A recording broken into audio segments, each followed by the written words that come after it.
Man, another bad day at the stock market. It's 3 days in a row the stock market's just tumbling and tumbling down. And it's just getting ridiculous. But we all knew this was coming.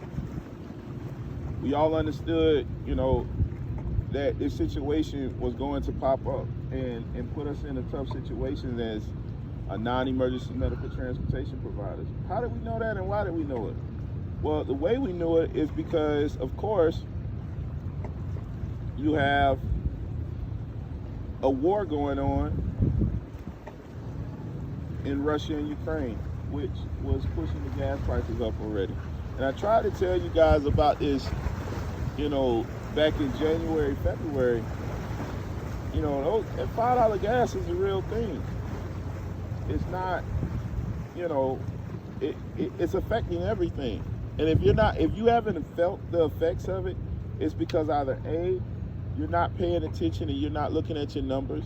The information isn't in QuickBooks, so you can assess, are you actually making money? That's the first reason. And B is because you said, okay, I'm gonna start listening to markets and still, start hunting for more and more private pay clients. So it's one of the two. And you got to figure out which one it is. But things are going to get tougher and tougher. These are the warning signs. This is like the smoke coming from a volcano, but the lava hasn't popped off yet. It's going to get a lot worse. This recession that everyone's talking about that's soon to come, it's going to come to the non-emergency medical transportation industry as well.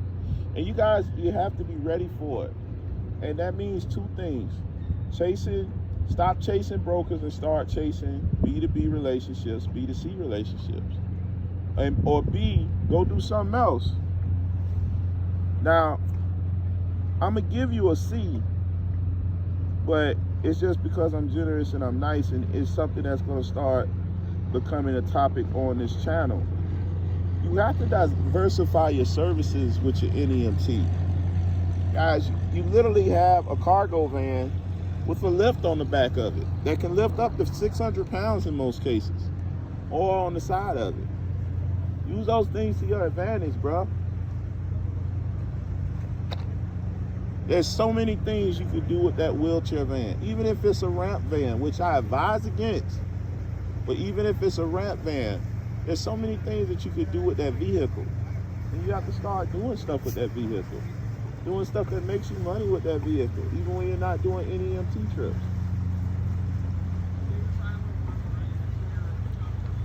What are some of those things? You can become a mobile notary. There's an idea. You can become a mobile notary. There's an idea. Marcus, what are you talking about being a mobile notary?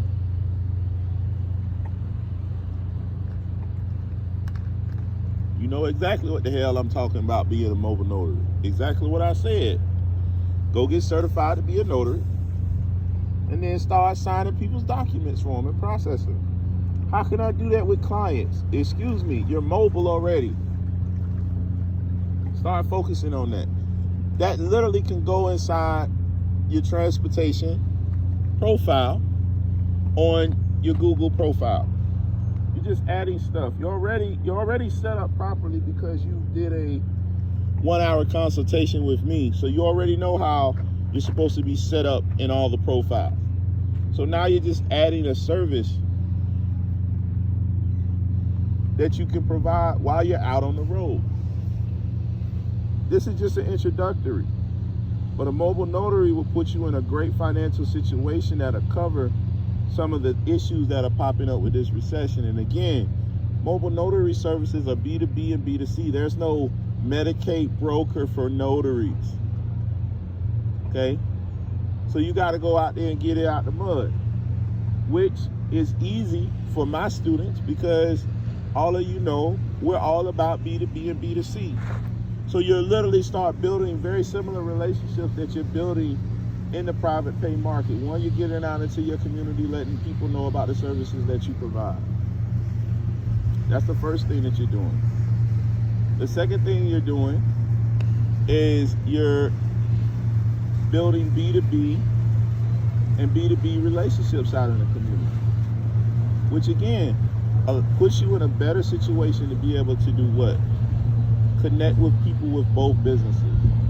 A lot of nursing facilities need people to notarize documents. People coming in and out all the time, having conversations and telling people, I no longer want my son to, manage my life and be in charge of me in the end. I want my daughter. Or I don't want this son, I want this other son. These are things that you got to start thinking about when you're out providing services. How can I put my vehicle in a position where it's always making money?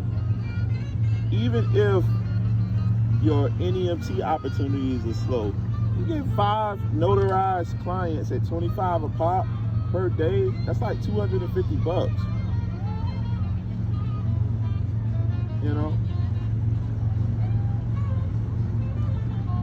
That's your gas. Well, that's gas for at least a day, 2 days. You can do that through the course of the week.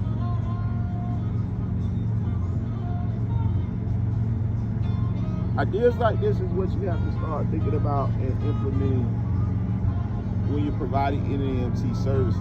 And again, it puts you in a position where you don't have to constantly think about and say to yourself, I have to depend on brokers because they're guaranteeing me an income. If that amount is diminishing due to the increased cost of goods and services, which literally affect one another, it's going to affect you, which means diminished returns. Imagine only seeing with a broker, you're at 10% margin, on every 100,000. Okay, so every 100,000 that you make, that you gross, you're going to keep 10 grand. Okay, so you made $1 million, so you're going to keep 100 grand. All right.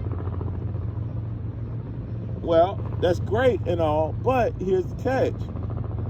If due to the cost of gas, which affects the cost of delivering products, which means since the part costs more to get, I got to increase the rate that I'm fixing your vehicle.